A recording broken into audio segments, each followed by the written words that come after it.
Cedar Creek Medical in Houston smells like disinfectant and burnt coffee at 11 p.m., fluorescent lights casting blue shadows across linoleum floors that stretch like an endless sea of tile and sorrow.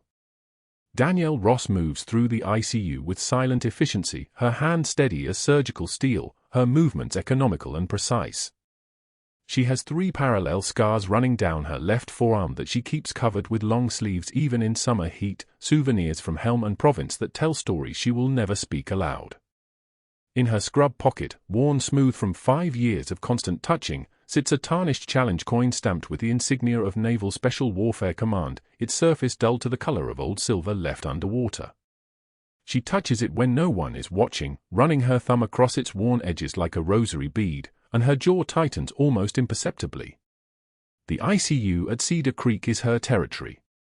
She knows the rhythm of every machine, the hiss of every ventilator, the beep-beep-beep of monitors counting down the hours of broken bodies and fractured lives.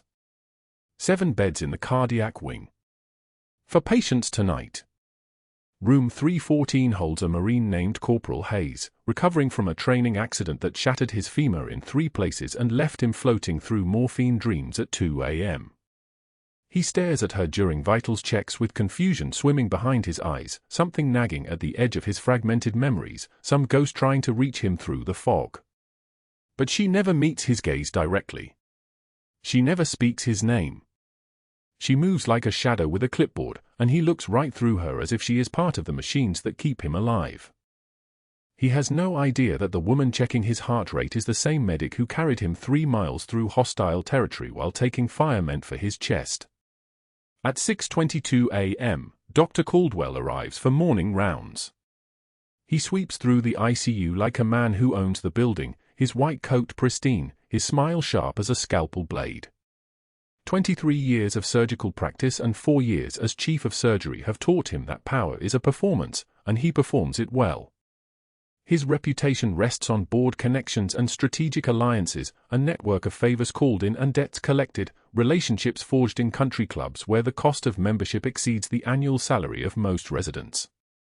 He had built his career on knowing exactly where each person fit in the hierarchy, and he had no tolerance for anomalies. He had no idea the woman he was about to destroy had already died once for her country. Morning rounds, he announces to his entourage of 3 residents and 2 medical students, his voice carrying across the ICU loud enough that every nurse within 30 feet can hear him. He stops directly in front of Danielle, and his smile broadens. I have made a wager with myself regarding our colleague here. I am betting that Danielle will resign within 7 days. She does not have the temperament for this department. Too quiet. Too rigid. No career trajectory. No ambition. He pauses, letting his words settle like ash. She is exactly the type to crack under pressure. Wouldn't you agree, Ms. Ross? Danielle does not look up from the chart in her hands. Her jaw tightens almost imperceptibly. A pulse in her left temple begins to beat, once, twice, 3 times, and then she controls it. She turns the page of the chart with deliberate precision. Around her, the other nurses have gone very still. Watching. Waiting for her to respond, to defend herself, to show some sign of being human. She says nothing. She turns another page. Caldwell's smile hardens. This is not the reaction he expected. By 7:15 a.m., she will have given him one.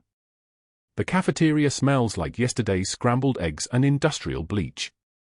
Danielle sits alone at a corner table, a plate of fruit and oatmeal in front of her, a mug of black coffee cooling beside it. She has 19 minutes for a break before she needs to return for the mid-morning vitals.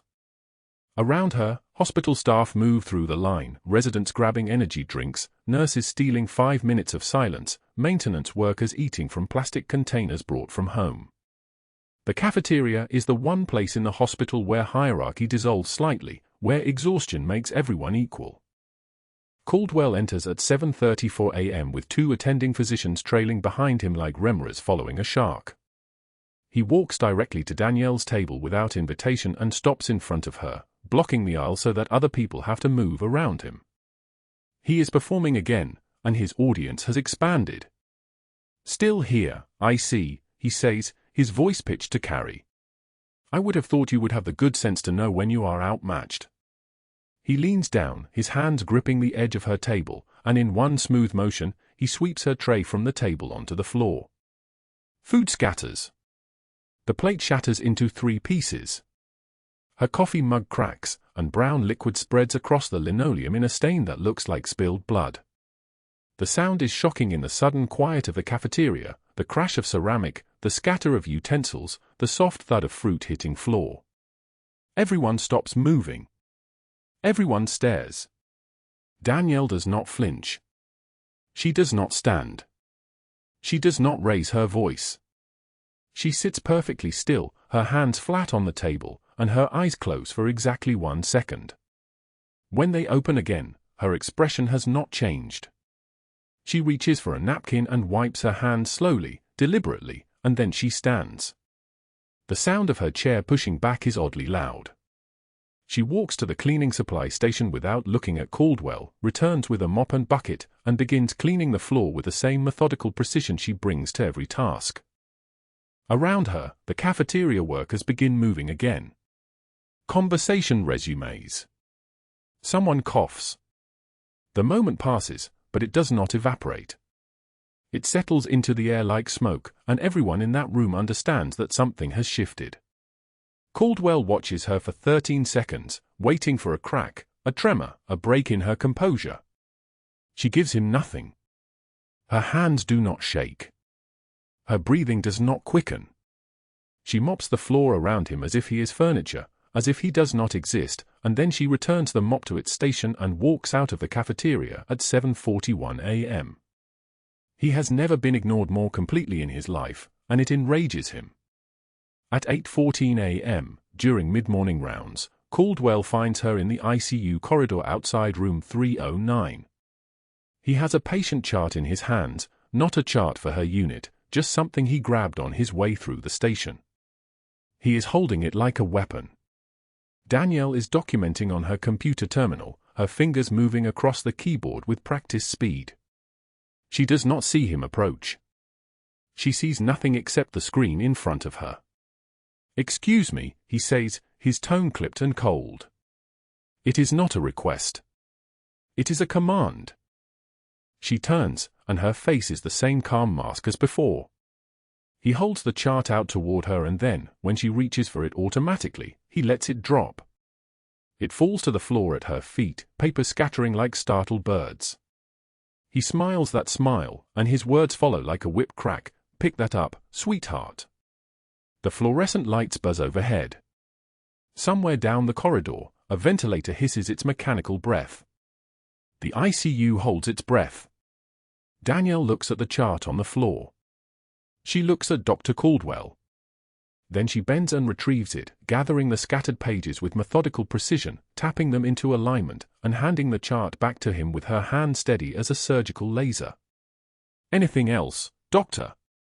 Her voice is soft, deferential, perfectly pitched to sound exactly like a subordinate who knows her place. He takes the chart and walks away, satisfied. He has made his point. He has established the hierarchy. She is beneath him, and now everyone watching knows it. What he does not know is that her hands are steady because they have held dying men together in desert sand. What he does not know is that her silence is not submission. It is strategy. It is the restraint of someone who understands that power is not a title. Power is the ability to help. Power is knowing when to move and when to wait. And Danielle Ross is a Master Chief Petty Officer in the United States Navy, officially erased from every record that matters, trained in disciplines that would make Caldwell's entire existence seem like a dress rehearsal for something real. She completes her shift at 7 p.m. without another word to him, without a single complaint, without telling anyone what happened. The other nurses see the tray incident and the chart incident, and they know what those mean. They offer her sympathetic glances. They leave her alone. They do not ask questions because they already know the answer. This is what happens to people who do not fit the hierarchy. This is the price of being quiet. This is the cost of being competent in a world that fears competence in women. At 8:43 p.m., alone in the supply closet on the third floor, Danielle stands in the darkness with her hands trembling. Not from fear. The trembling is restraint. It is every instinct honed through 7 years of combat training, every lesson learned in Helmand Province about what happens when you let someone back you into a corner. Her left hand finds the challenge coin in her scrub pocket and her fingers close around it. The metal is cool and familiar. The weight of it is the weight of the lives she carried out of hostile territory. The weight of the 17 names that were erased. The weight of the medic named Danielle Ross, who officially no longer exists. She breathes slowly, in for 4 counts, hold for 4, out for 4. The technique is automatic. The control is absolute. By the time she releases the coin and steps out of the supply closet, her hands have stopped shaking, and her expression is calm as glass. Room 314. 9:12 p.m. Corporal Hayes is asleep, his breathing synchronized with the ventilator's rhythm, his right arm resting above the blanket. The tattoo is clearly visible in the fluorescent light, Danielle Ross, inked in crisp black letters across his forearm like a prayer or a warning. She checks his vitals without waking him. O2 sat 96. Heart rate 68. Blood pressure holding steady. She makes notes in the chart, and then she pauses, her eyes lingering on the tattoo for exactly 3 seconds. She reaches out as if to touch it, her finger hovering above the ink, and then she stops herself. She pulls her hand back. She turns and walks out of the room, and neither of them speaks the name that connects them across 5 years and thousands of miles and a distance that feels like it might be unbridgeable. What happens next does not arrive with warning or helicopter rotors or announcements. What happens next begins with a patient who crashes during what should be a routine procedure, and a doctor who freezes when his own mistake presents itself as a problem that requires actual competence to solve. The conference room at Cedar Creek Medical smelled like burnt coffee and the particular staleness of a space where uncomfortable conversations happened on schedule. Tuesday mornings, 10 o'clock sharp, Dr. Caldwell's weekly performance assessment. The nursing staff filed in like prisoners to a sentencing, 34 men and women in scrubs filling the plastic chairs bolted to the linoleum floor. Danielle entered last, positioning herself against the far wall where the fluorescent lights cast a shadow across her face. She'd learned years ago that corners were safer than centers, that being seen without being watched was a survival skill that applied to more than combat zones. Caldwell stood at the podium in his starched white coat, the fabric so crisp it practically crackled when he moved. He was tall, broad-shouldered in the way that came from inherited confidence rather than earned strength, his silver cufflinks catching the light as he arranged his papers with theatrical precision. Everything about him announced privilege, the way he held the podium like it was a throne, the way his eyes moved across the room cataloging which staff members would nod and which would dare to question. He'd been chief of surgery at Cedar Creek for 14 years, long enough to turn the hierarchy into his personal kingdom. Long enough that people forgot there'd ever been another way. I want to discuss standards, Caldwell began, his voice carrying the texture of a man accustomed to being listened to without interruption. This hospital maintains the highest medical reputation in Houston. 63 consecutive quarters of surgical excellence. That reputation doesn't happen by accident. It happens because we employ people who understand what excellence requires. People who belong here. Not people who stumble in from smaller operations and assume they can coast on previous credentials. The room shifted. Someone coughed. Danielle felt 23 pairs of eyes flick toward her for a microsecond before looking away. She kept her gaze on the window behind Caldwell's head, where an oak tree moved slightly in the wind outside.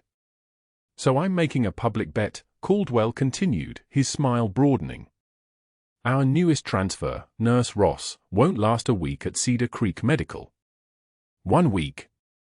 She'll recognize that the standards here are beyond her capabilities, and she'll quiet quit or formally resign. Anyone want to take that bet? He laughed, a sound like dry leaves scraping concrete. Because I'd take those odds all day long. The silence stretched. Danielle's jaw tightened imperceptibly, a muscle flexing beneath her skin that lasted maybe 1 second. Her hands remained at her sides, palms facing forward, breathing steady and deep. Her face remained blank, The kind of blank that came from having learned that reactions were currency and she couldn't afford to spend it on men like this. In the Helmand province, the worst Taliban interrogators had been the ones who smiled while asking questions. She recognized the type. Caldwell watched for a reaction he wasn't going to get, then turned to the next item on his agenda. But he kept glancing back at her. The absence of response clearly bothered him more than tears or anger would have. The cafeteria incident came that afternoon at 12:41 p.m. Danielle had timed her lunch break to avoid the main rush, a habit of someone who preferred edges to centers.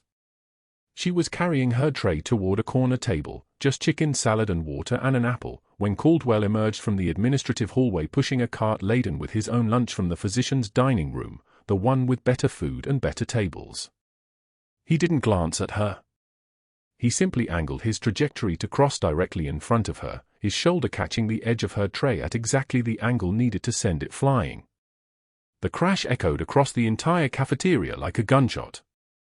Lunch exploded across 60 square feet of linoleum, letters scattering like confetti, the water bottle spinning and rolling, the apple bouncing twice then settling against someone's shoe.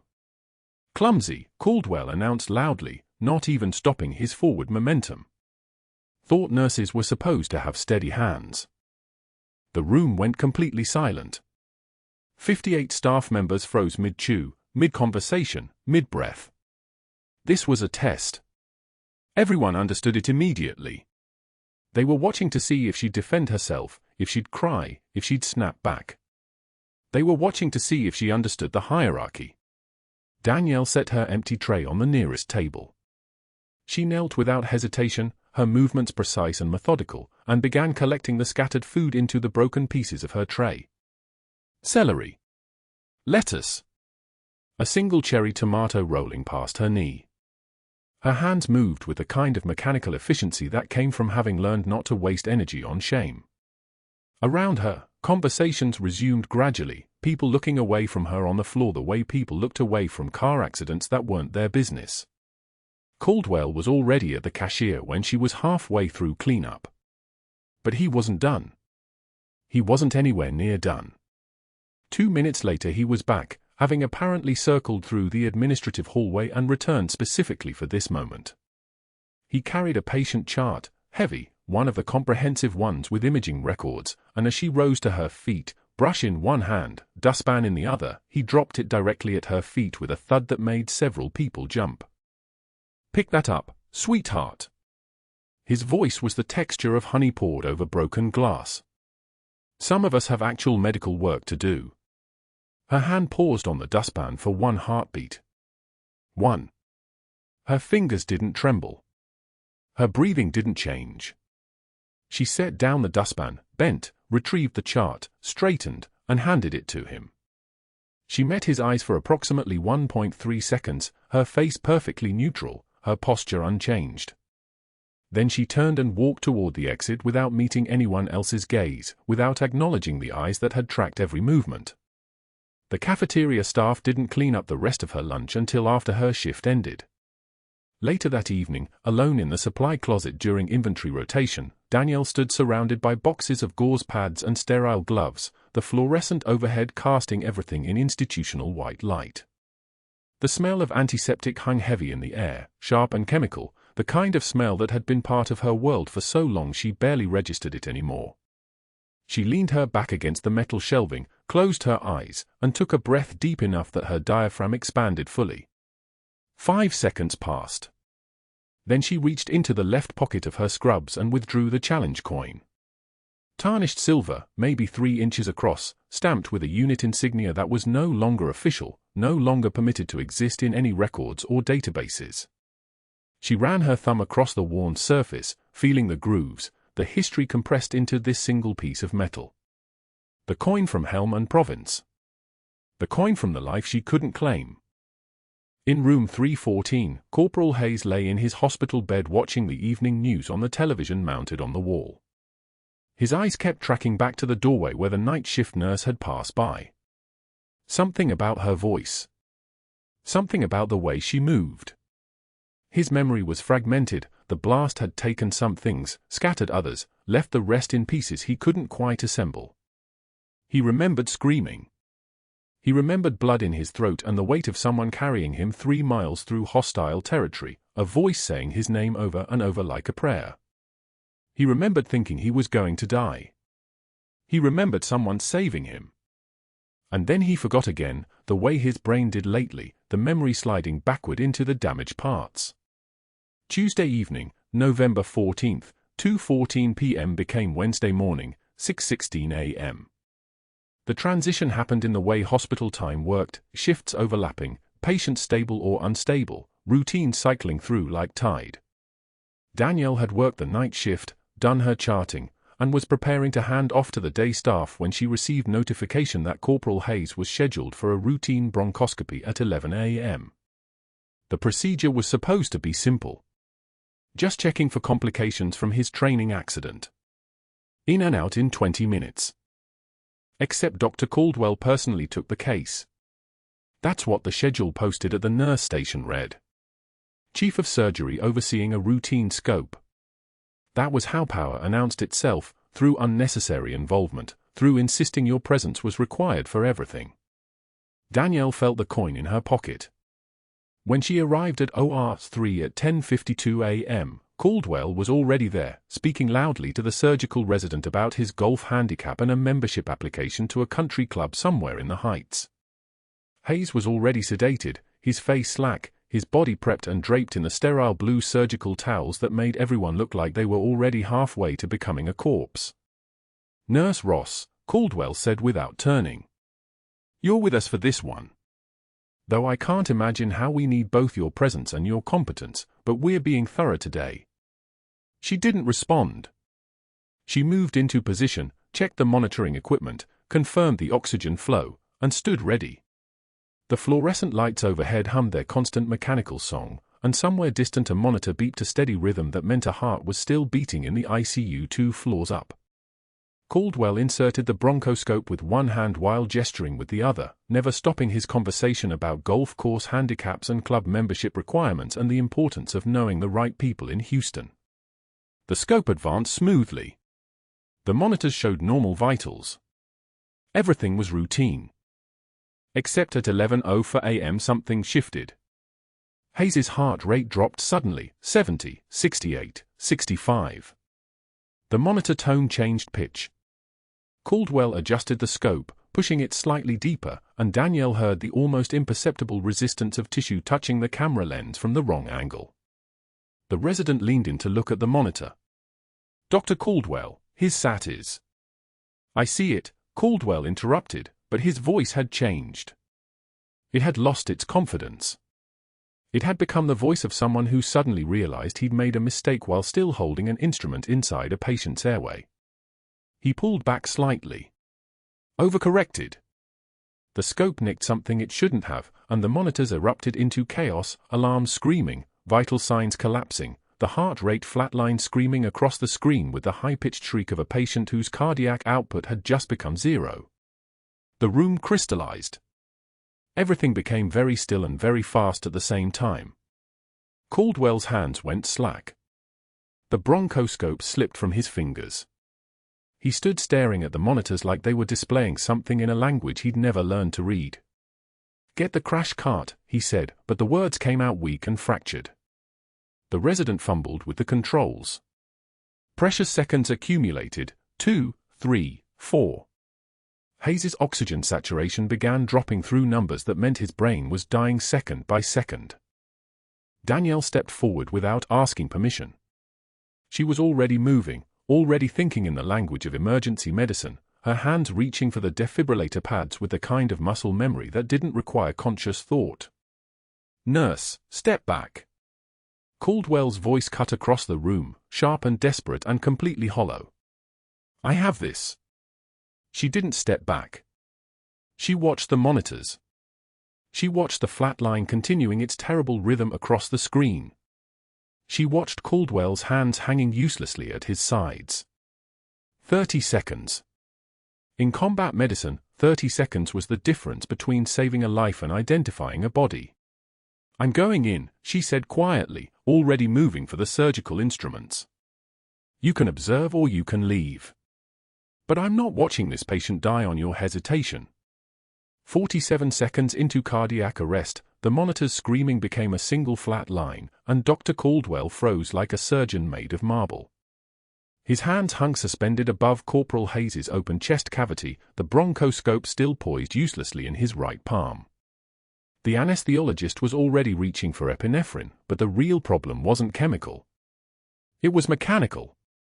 Caldwell's careless intubation, aggressive, arrogant, lacking the precision that separates competent medicine from recklessness, had triggered the arrest instead of preventing it. The endotracheal tube had slipped during withdrawal, nicking the right mainstem bronchus and collapsing the patient's entire right lung in a cascade of hypoxia that sent Hayes's heart into lethal arrhythmia. Now the patient's oxygen was tanking. Blood pressure dropping. The room temperature seemed to drop with it. Danielle saw it all in the peripheral vision she never quite stopped training. She was the circulating nurse, positioned at the OR door with the instrument trays, watching the procedure with hand steady and jaw steady, and the rest of her body schooled in the kind of composure that came from holding men's chests open while insurgents fired from ridge lines. Caldwell had insisted on running this bronchoscopy himself, proof of his surgical supremacy, demonstration to the staff that he was still the one whose hands didn't shake.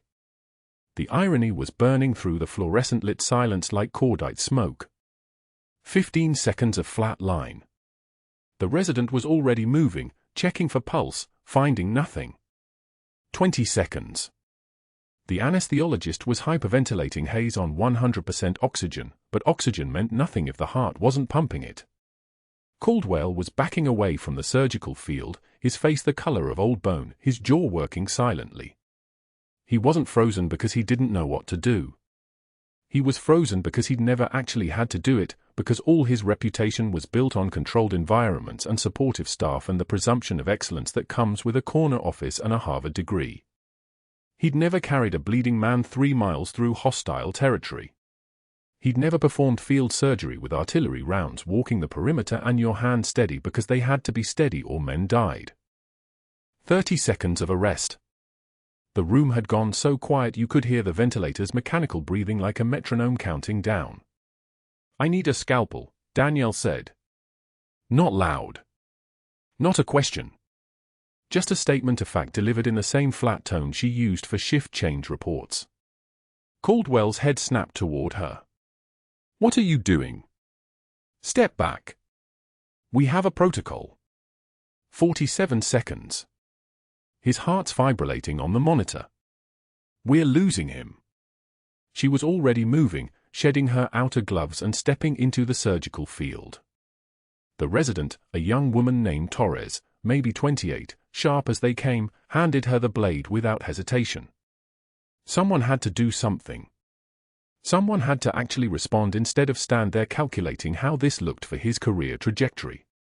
Danielle made the first incision with the kind of decisiveness that comes from having done this before, though not here, not in white-tiled operating rooms with full surgical teams.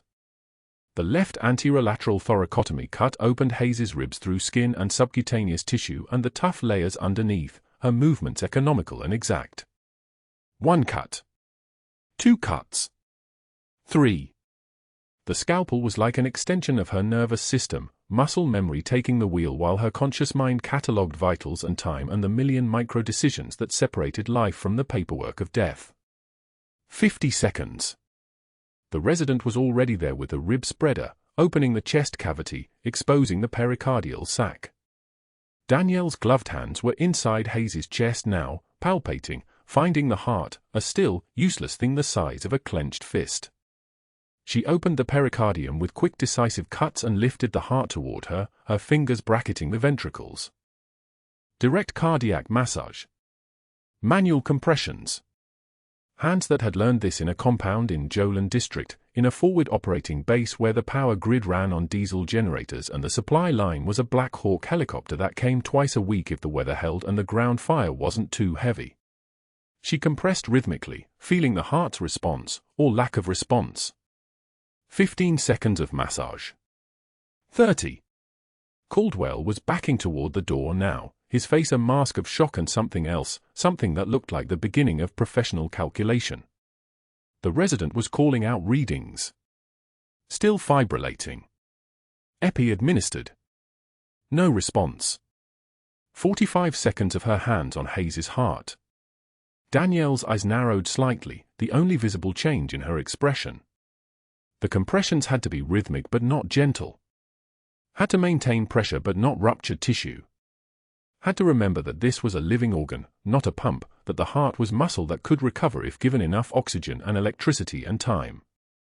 60 seconds. The heart shuddered under her palms.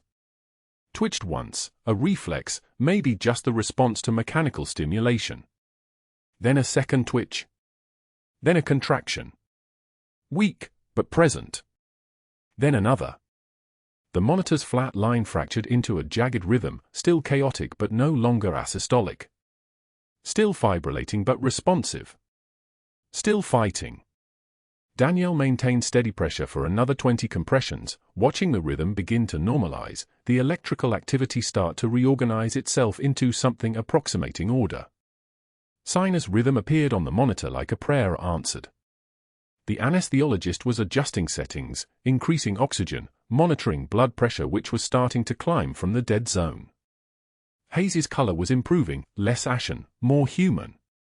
The heart under Danielle's hands was beating on its own now, steady and strong, no longer needing to be manually commanded back into service. The OR erupted into coordinated motion. The team had been waiting for permission, waiting to see if the patient would come back, and now he was coming back and there was work to do. Torres was preparing for closure, already organizing instruments. The anesthesiologist was adjusting the ventilator settings, monitoring oxygen saturation which was climbing steadily. A second resident had appeared from somewhere, standing ready with suction and retraction. The room smelled like copper and antiseptic and the sharp tang of blood and electric ozone from the defibrillator pads that hadn't been needed. But Caldwell was gone.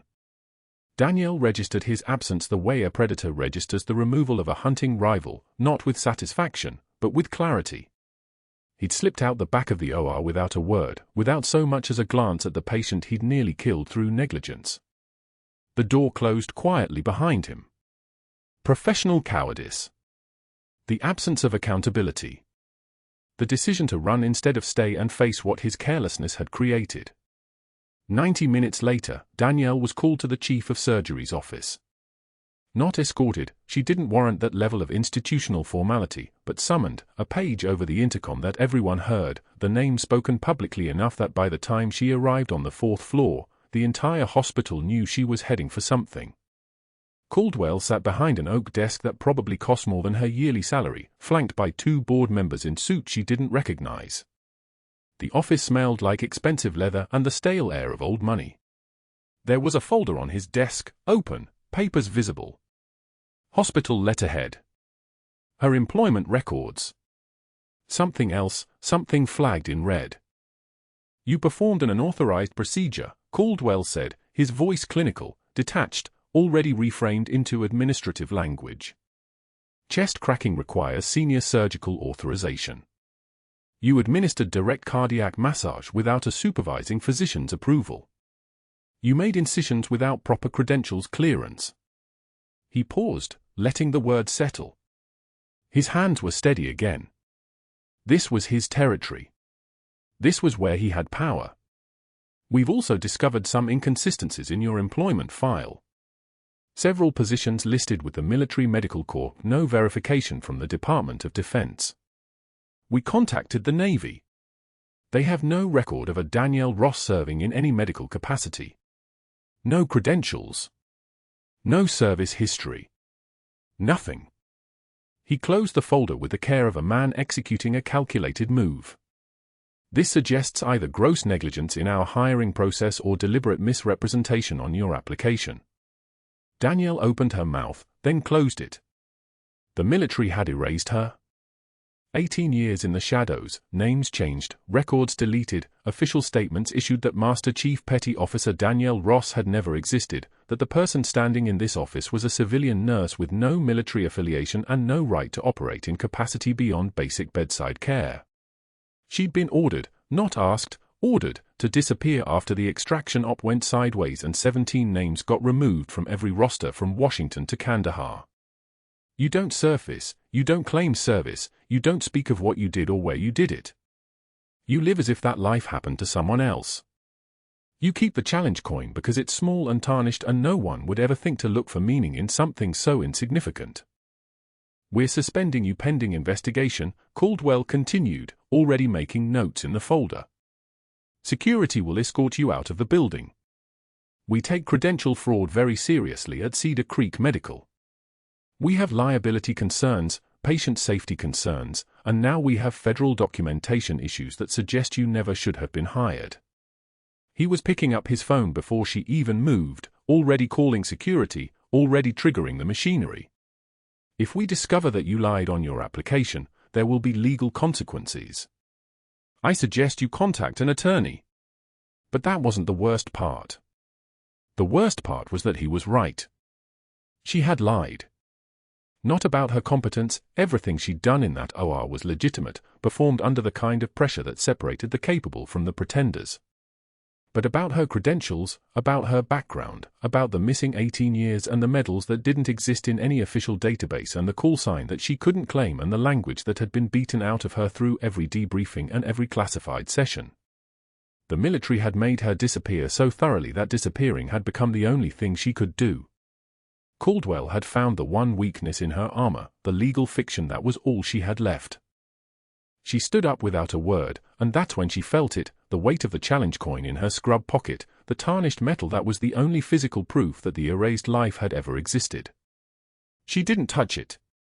Didn't acknowledge it.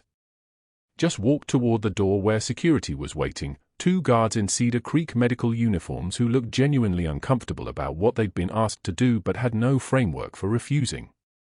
She'd faced worse odds. She'd survived extraction under fire. She'd pulled bleeding men from burning buildings. But this felt different. This felt like the military's erasure had finally caught up with her, that the official fiction had become official fact, that no one could save you from a life that officially never happened. As she passed Caldwell's desk, she heard him making calls. Already working the network. Already contacting outside investigators. Already beginning to rewrite the story into something he could live with, not a near-fatal error on his part, but evidence of a fraud hired into his surgical department, a security breach he'd discovered and reported, a man of integrity protecting his institution from liability and deception. The elevator doors closed on her reflection in the polished metal, a woman in scrubs, holding nothing visible but carrying weight that no one could ever measure. The elevator doors closed on her reflection in the polished metal, a woman in scrubs, holding nothing visible but carrying weight that no one could ever measure. By the time those doors reached the ground floor, Dr. Caldwell was already 3 steps ahead of her, his mind operating with the precision of a chess player who'd just sacrificed a bishop to save his king. He moved through Cedar Creek Medical like a man conducting an orchestra, each gesture calculated, each phone call a note in a symphony of institutional self-preservation. The emergency board meeting convened at 4:53 p.m. in the executive conference room on the 4th floor. Caldwell didn't wait for the full committee to settle. He had them right where he needed them, mid-afternoon, before anyone had time to verify anything independently. An authorized surgical procedure, he announced, his voice carrying the weight of a man protecting his institution. Master Chief Petty Officer Danielle Ross performed an emergency thoracotomy without attending physician consent. Open chest massage. No protocols followed. No documentation pre-approved. The board members exchanged glances.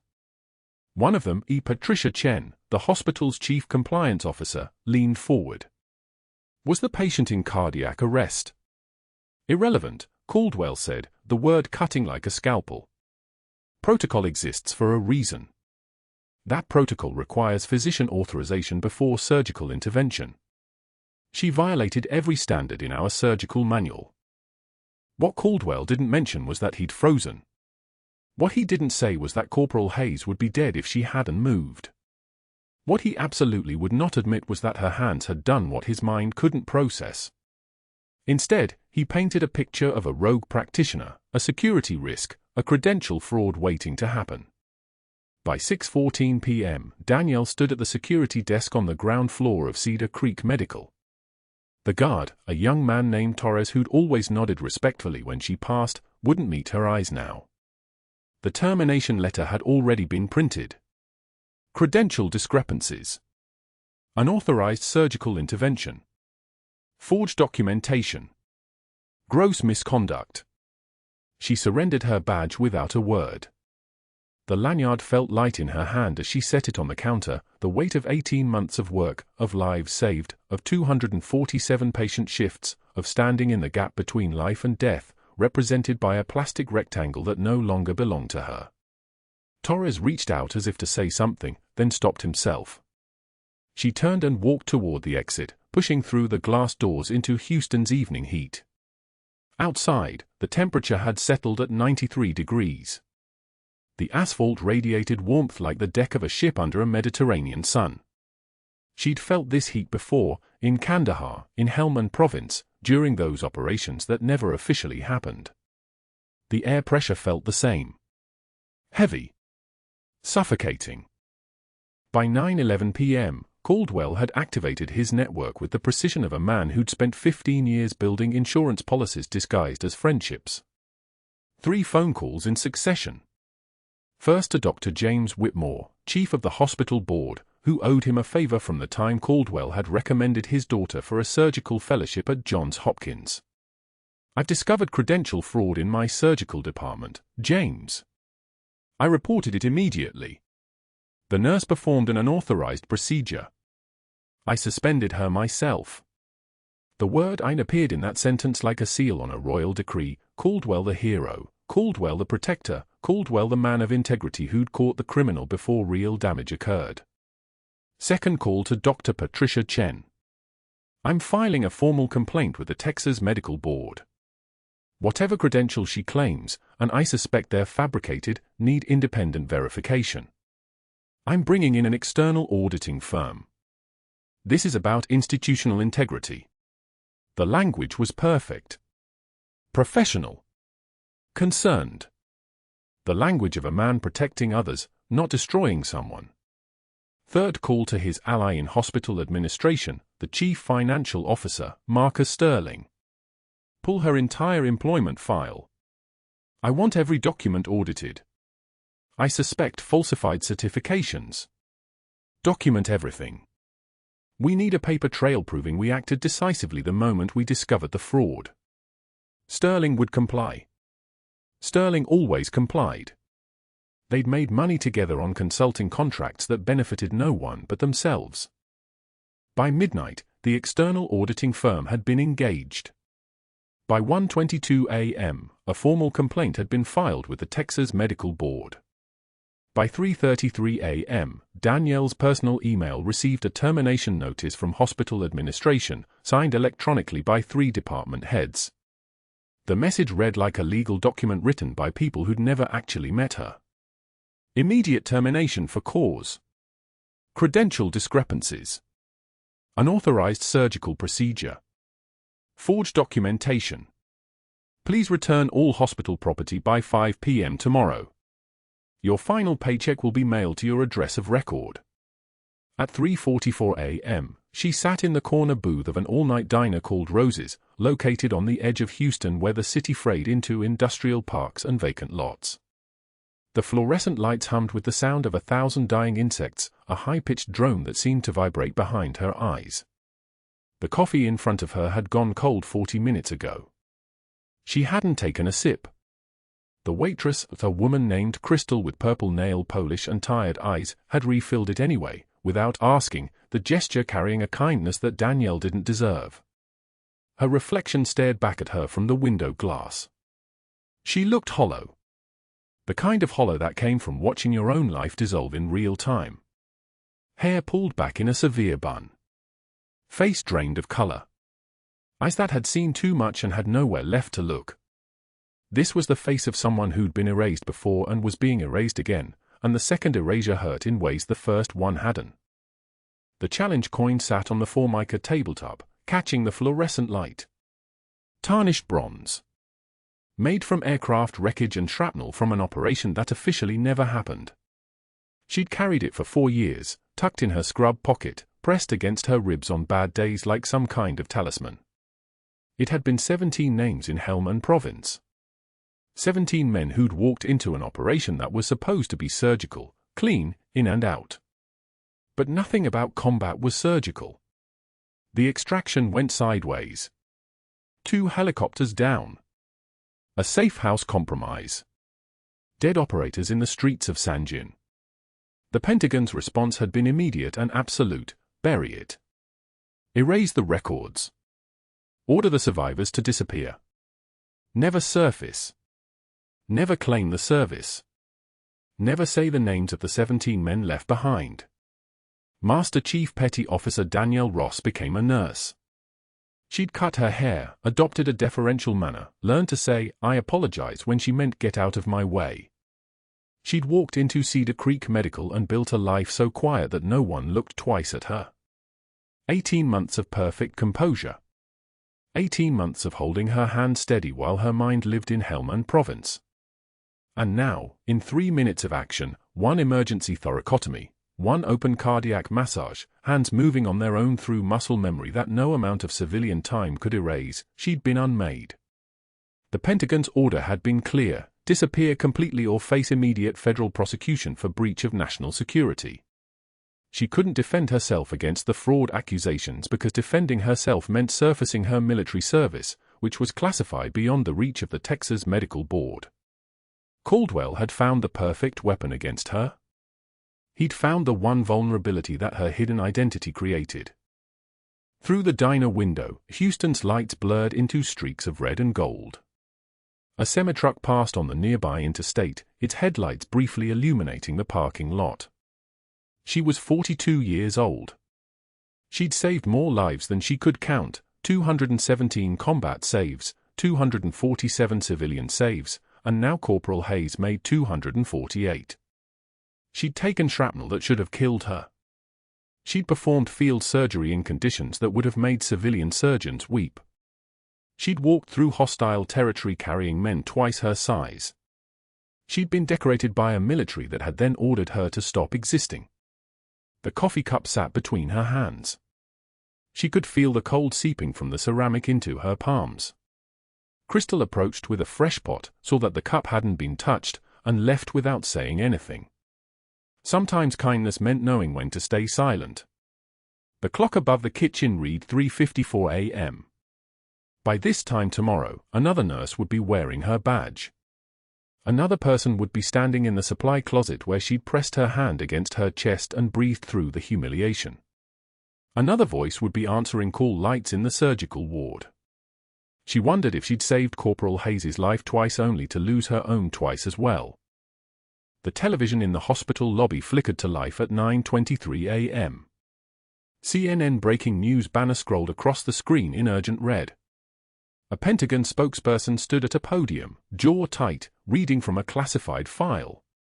The words came slow and measured: "We are announcing a formal investigation into the disappearance of 17 decorated combat medics from Operations Enduring Freedom and Iraqi Freedom. These individuals were classified as missing in action and subsequently listed as deceased for administrative purposes, despite conflicting intelligence suggesting they survived extraction." The camera cut to a photograph: military ID, dress blues, dark hair pulled back, eyes that had seen things civilians couldn't imagine. The headline burned white against black: "Where is Master Chief Petty Officer Danielle Ross?" The subtitle read, "Navy SEAL Team 3 Medic Missing Since 2015. The lobby of Cedar Creek Medical froze. Visitors stopped walking. A mother pulled her phone out. A janitor leaned against his mop, staring. Corporal Marcus Hayes stood near the vending machine, still in his Marine Service sweats, physical therapy paperwork in one hand, coffee growing cold in the other. His eyes locked on the screen. His tattooed forearm trembled. The name across his skin suddenly wasn't just a memory or a ghost. It was a criminal investigation. It was the Pentagon on live television. It was the woman who had appeared at his vitals checks every morning, who had watched him with knowing eyes while he stared through her as if she were invisible. "That's Phantom," he said. His voice wasn't loud. It was the voice of someone recognizing a ghost at a funeral. "That's Phantom. She pulled me out of an ambush under fire." He said it again, louder now, his coffee cup falling to the tile floor with a hollow crack. That's her. That's the medic. That's Danielle Ross. The elderly security guard stood at his post behind the front desk. His name was Vernon, 42 years of military service, 2 tours with the Navy Reserve, countless early mornings greeting people at Cedar Creek. He watched the screen. He watched Corporal Hayes. Something in his spine straightened, the way it did when the national anthem played at football games. When Reveille sounded at dawn. When you were standing in the presence of something sacred and didn't fully understand it yet. Master Chief Petty Officer, Vernon said quietly. Then louder, Master Chief Petty Officer, Naval Special Warfare Command. His voice climbed with each word, the respect rising like a tide. That's a Master Chief. That's the highest enlisted rank. That's the best of the best. He stood. His hand pressed to his chest. Around him, people stopped. Phones came out. The lobby air seemed to compress, the way it did before thunderstorms. A 2-star general walked through the automatic doors, Lieutenant General Marcus Halloway, Deputy Commander of Naval Special Warfare, his dress uniform immaculate, his face carved from granite. Behind him came 2 men in dark suits. FBI. They moved with purpose. But first, the general approached the television. He pulled a file from his aide's hands. Paper, official seals, the weight of classified intelligence made public. 3 Navy crosses, he read aloud, his voice pitched for the room. The lobby noise died completely. 2 purple hearts. Silver star for Valor in helm and province. He paused between each medal, letting them breathe, letting the weight settle. During Operation Enduring Freedom, Master Chief Ross conducted emergency field surgery on 12 wounded operators while taking enemy fire from 3 directions. She performed a cricothyrotomy in the field using a 14-gauge needle and a ballpoint pen. She administered blood products from her own stores. She carried Corporal Marcus Hayes 3 miles through hostile territory after he sustained shrapnel wounds to both legs and a partially severed arm. The general's eyes locked on Hayes. While under fire. While her own body was bleeding out from shrapnel that should have killed her. Hayes's knees buckled. A woman next to him caught his elbow. Master Chief Ross was medevaced with critical injuries. She spent 73 days in Walter Reed Medical Center.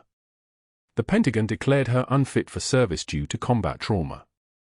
She was medically discharged with a sealed service record and ordered to assume civilian identity indefinitely. She was told to disappear. To never claim her service.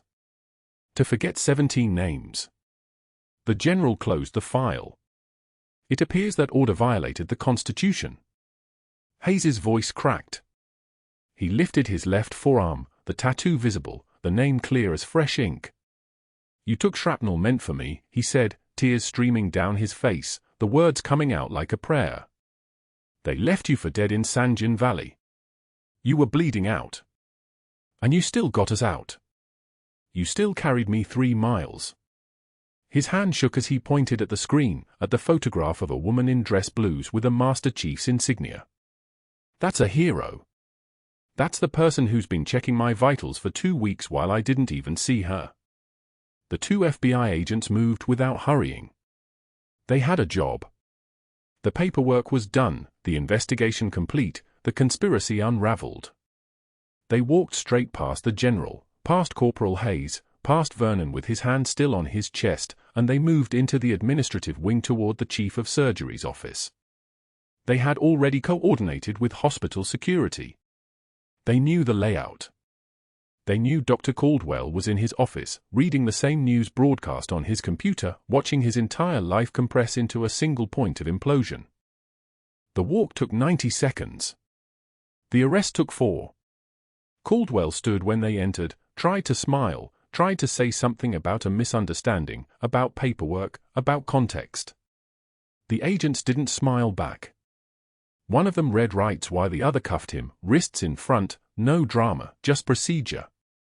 The handcuffs looked like ice against his wrists. Colder than any surgical tray. They walked him out through the lobby. The perp walk. The thing he'd seen on news broadcasts 1,000 times, something that happened to other people, criminals, the incompetent. Not to him. Not to Chief of Surgery Dr. Richard Caldwell, who'd built 15 years of careful alliances, strategic positioning, board connections that meant something. The lobby didn't part for him. People just stared. Phones came out. Video began recording. A nurse he'd once publicly humiliated, different nurse, same pattern, watched him pass without expression.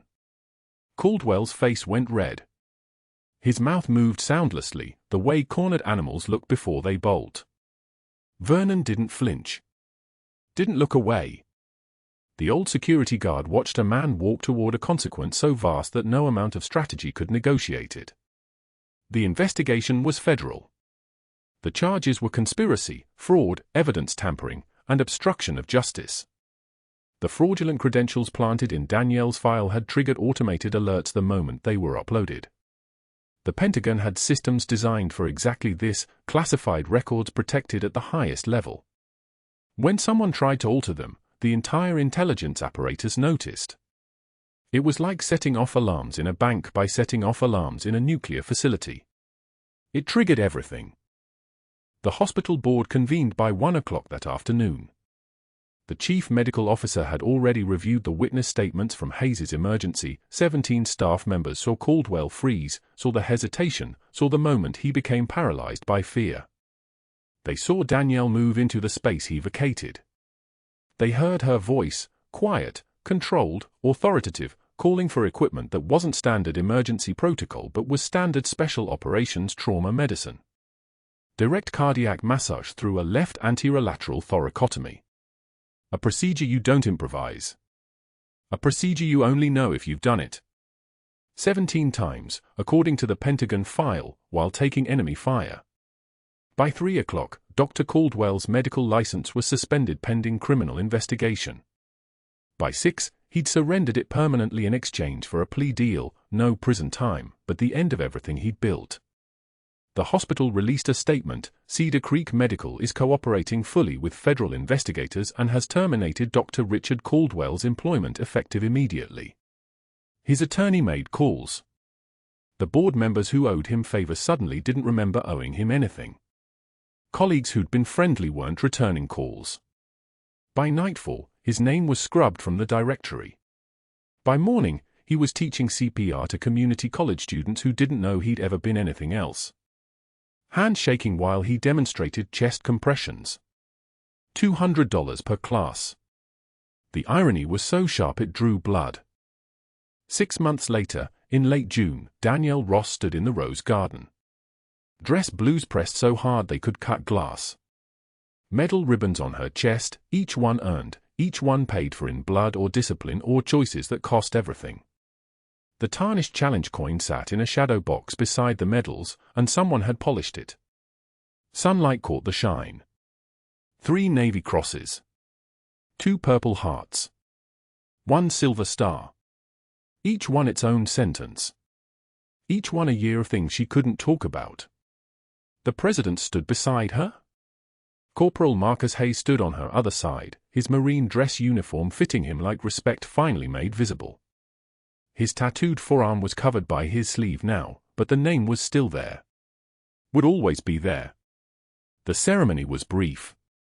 The president spoke about invisible warriors, about operations that would never be declassified, about a master chief who saved 17 lives and then spent years healing strangers while pretending her own survival was an accident. When the applause came, it filled the whole garden, staff, media, military liaison officers, the people who knew what this really meant. The ceremony ended. Danielle was invited back to Cedar Creek as director of emergency medicine at a salary that would have been insult if it wasn't irrelevant. She declined. Instead, she accepted a position at Fort Bragg training special operations medics, the next generation of warriors who would learn that the difference between life and death was often just a person steady enough to think while everything burned. A reporter asked her how she maintained composure through Dr. Caldwell's humiliation campaign. She touched the shadow box containing the polished challenge coin. In Helmand Province, she said quietly, I learned that surviving isn't about how loud you are. It's about how steady you stay when everything's falling apart. Her voice carried across the garden like quiet artillery. Like something that could level mountains if it needed to. The camera captured her standing between the president and Corporal Hayes, framed by white columns and American flags.